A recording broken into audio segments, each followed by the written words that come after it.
day. Why do you do that? You're having a nice time, aren't you? Nice time. Grab it from the other one, bring it over. Is this good? Is this good? You like this? You like this?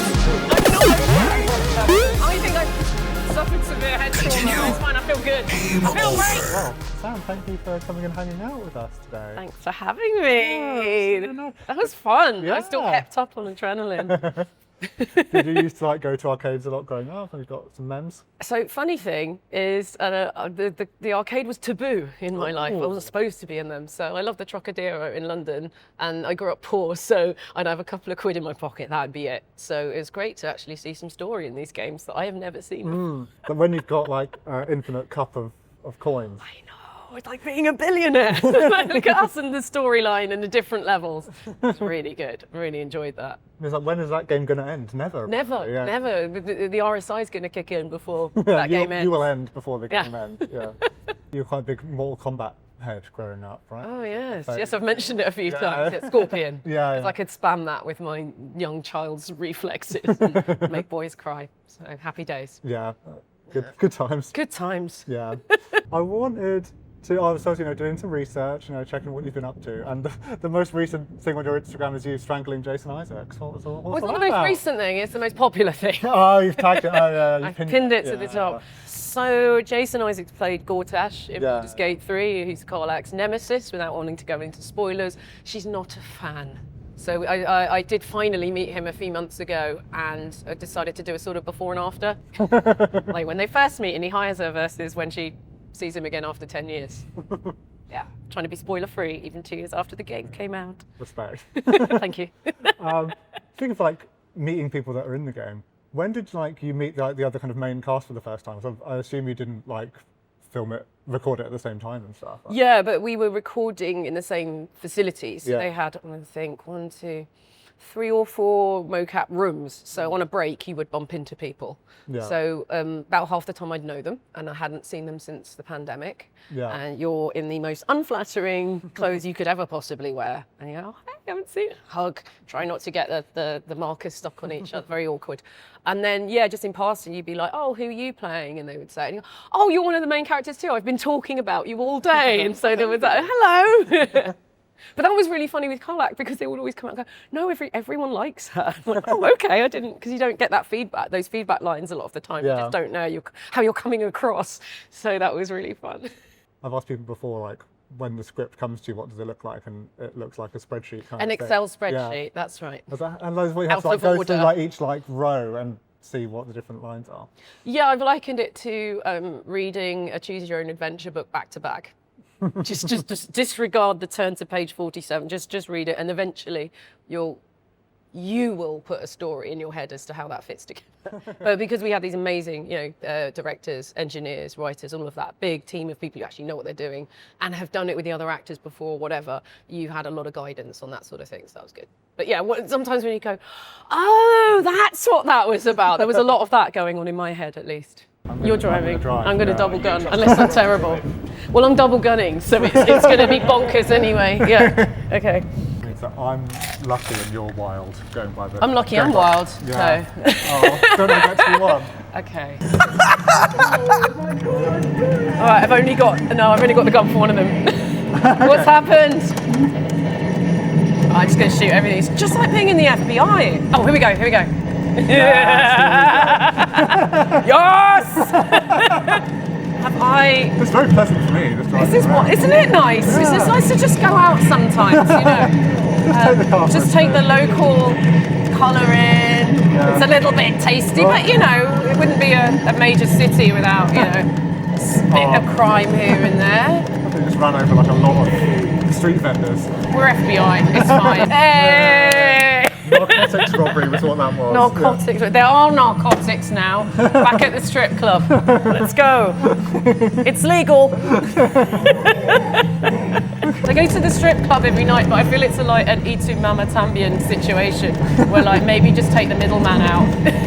You know? Guys, it's okay now. It's all right. It's 2025. Oh, I noticed I didn't get to go to the strip club when the perp got away. That's like No strip club for you. Yeah. Because you're driving straight, I don't have to worry about all the bombs. It's great. This is like the least chaotic way to play this game. Oh no! Got away. What? I didn't know that was an option. How dare you? We were all driving at the exact same speed. Drug trafficking. No, I'm only 23. I saw on your YouTube you've put up your Karlach audition. Yeah. I haven't watched that many gaming auditions, but it kind of looks like you're just having to say random things that you might not know what they mean or how they relate. That's right, yeah.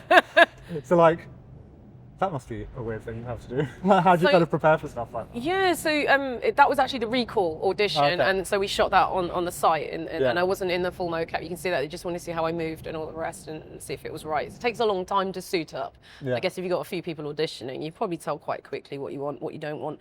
My early auditions were, they gave me a small biography of Karlach. So I always knew what was going to happen to her and her overall arc, and who she is as a person. And she's a real sort of vigilante justice junkie, right, essentially. Yeah.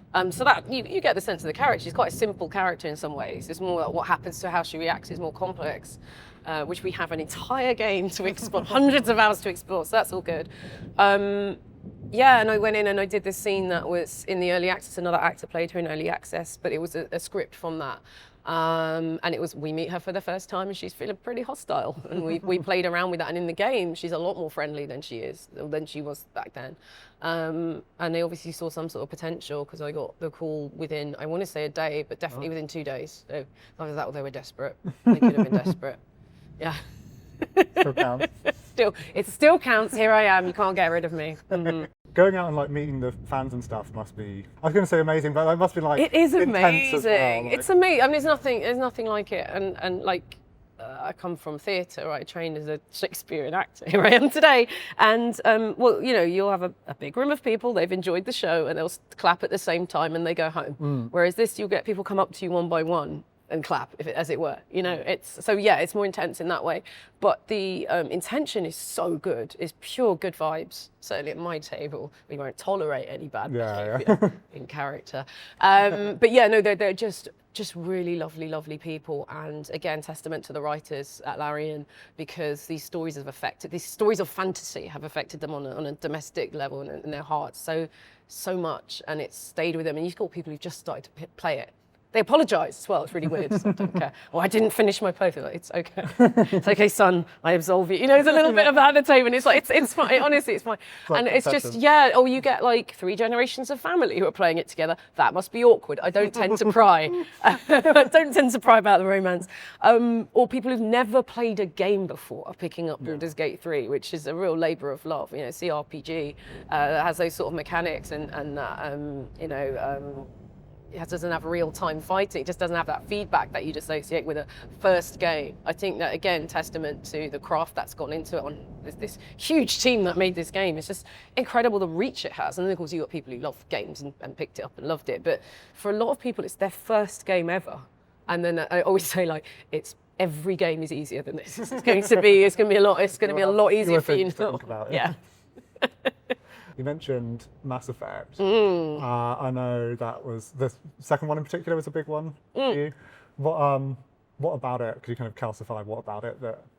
I love a space opera. Yeah. And it is a space opera. Yeah. Oh my God, there's the world building. I didn't mind reading pages and pages. There's a lot to read at the beginning. But also having a female option to play. I've been playing tough chicks in space for audio and not so much theatre. It's more realistic, earthbound. But for Big Finish, it's sci-fi mainly, Doctor Who, Torchwood, that sort of thing. So I'd been doing that and not thinking, oh, that exists in video games, you know.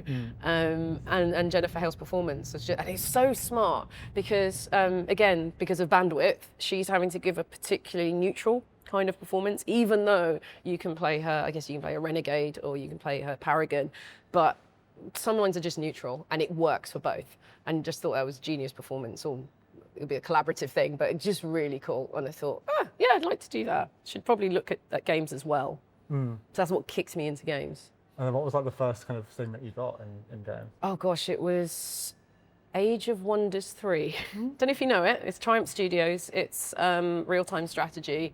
I think there's a human faction, there's an elf faction, or was the elf faction, and it was a series of monologues post-battle, post-level. And again, depending on how you played, you either became good or bad, and we did that. But it wasn't particularly branching because I'm not talking to anyone, but it was a series of monologues covering the spectrum of morality, really. And that was good fun. Did that from home.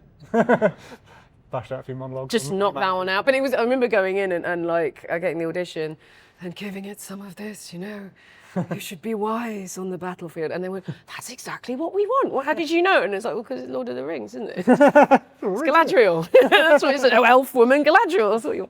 So that was fun. Did you ever meet Jennifer Hale?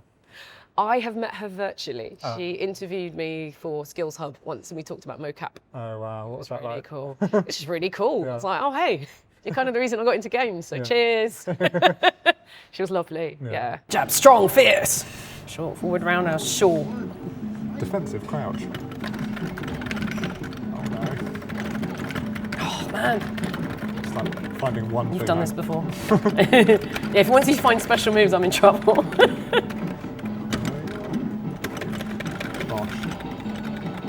This guy's having a great time in the background. He's put a lot of money on you. Oh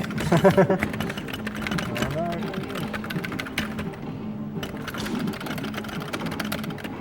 Block. Stop blocking Oh no, I should have blocked. with his skill. Fierce. It's quite fierce.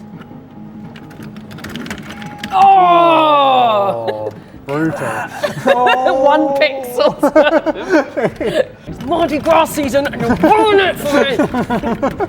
He looked like a cat in a litter box. Look at it. Just tidy that up.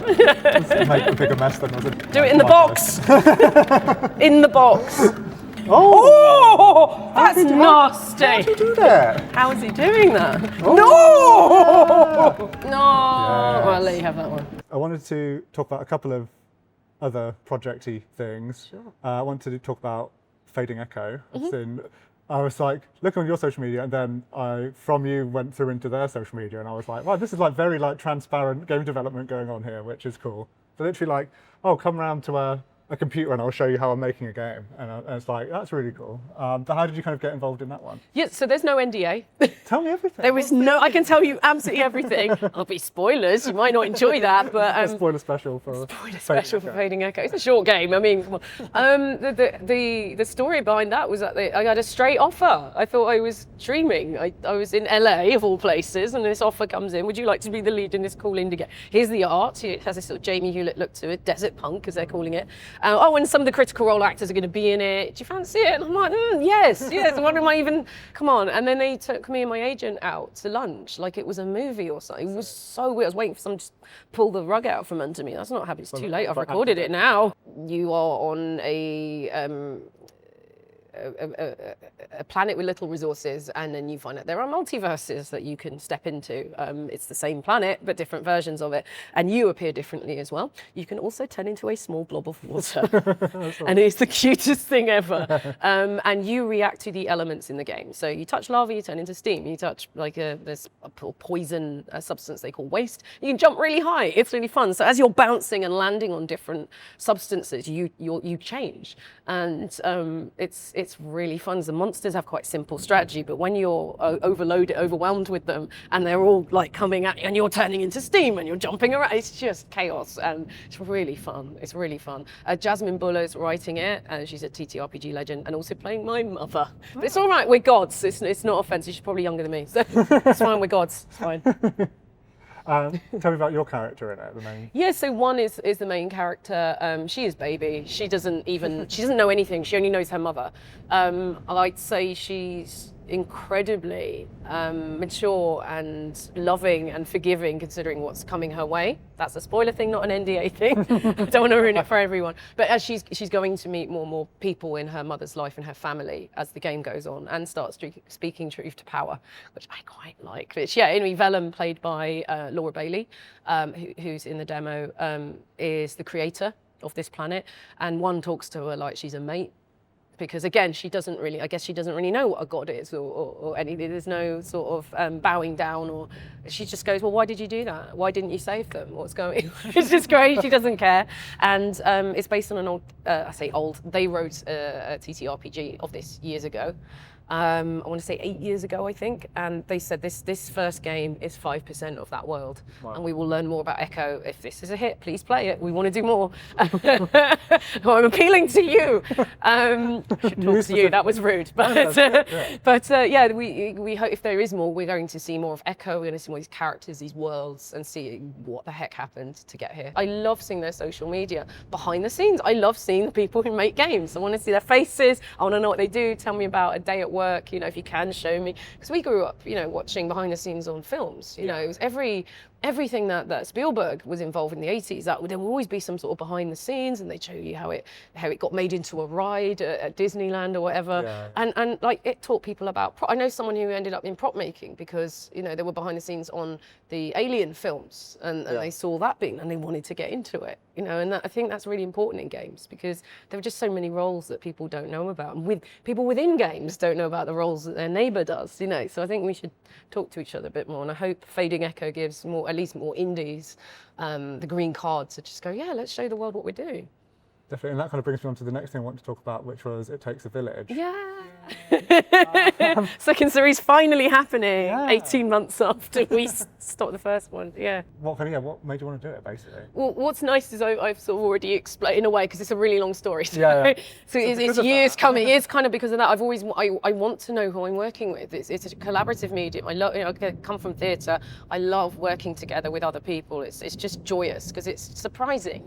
Humans are wonderful, and the art they make is incredible, and you can't repeat it. You can't replicate. It's magic and it's alchemy. And I was during the lockdown, I did while people making bread, finding themselves learning new languages, I thought, let's do a half-day convention on people who work with actors in video games. It's called Game Voices Connect. It's on my YouTube. And I did various panels with writers, casting directors, and post-production, actually, because I wanted to see what problems we made for them. And it was like, what do you do? How do I make your life easier? Those were the questions that we were kind of asking, and it was for us. Yeah. Then Baldur's Gate 3 comes out years later. This is like 3-4 years later. Baldur's Gate 3 comes out. I decided to stream Karlach because there's a game on going, I'm in a video game. This is incredible. I want to experience this. But it was a way for me to talk about the making of the game, which was made out of order for me, in an introverted way. So I hide behind the screen, play it, and it was jogging memories of what I did. And then after 5 streaming sessions of that, so hours and hours of that, when I was getting onto inventory management and kind of boring myself, I got Twitch affiliate status, and suddenly money was going to start coming in. And I thought, well, I'm not a streamer. It's not what I want to do. But I have a platform, people are looking at me. Now's time to bring the devs. And that was the other thing, is that I was going to conventions and people were saying, oh, well done on Karlach. She's amazing, great character. And but it takes a village to make, because a lot of people were getting, you'd go, oh, there's nothing without the words. And they go, yeah. But and I was like, no, I'd be standing there silent if it wasn't for the words. And the director wouldn't know where I was, all of that sort of stuff. So I thought, there's something in this. And we created I feel we created a very safe environment. Started with me and my safety, and then my mods, and then our guests, and then it sort of trickles down to the audiences. We're just very strict with people. We don't allow shenanigans.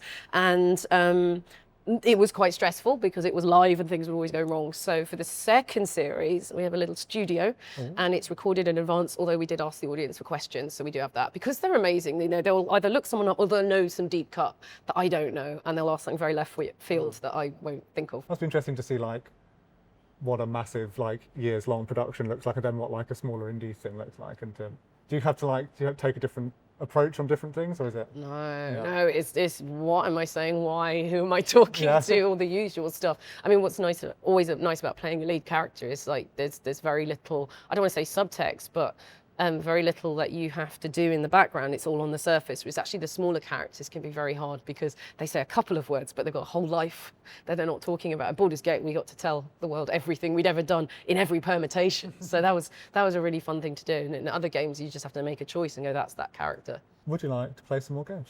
Yes, please. The embarrassing when you miss like the menu. What was that? Give me a minute. Hang on. Why is it like you? Onto the pedal. Why haven't I got... Ah! There we go. I got us. Oh, thank God. I'm back. I just like shot in the window of the... Are you over there? You're over there. I'm over here. It's all good. Okay, we've got it covered. Oh my God. This looks really dangerous. What about you? But there he is. There's the guy. oh, they got me.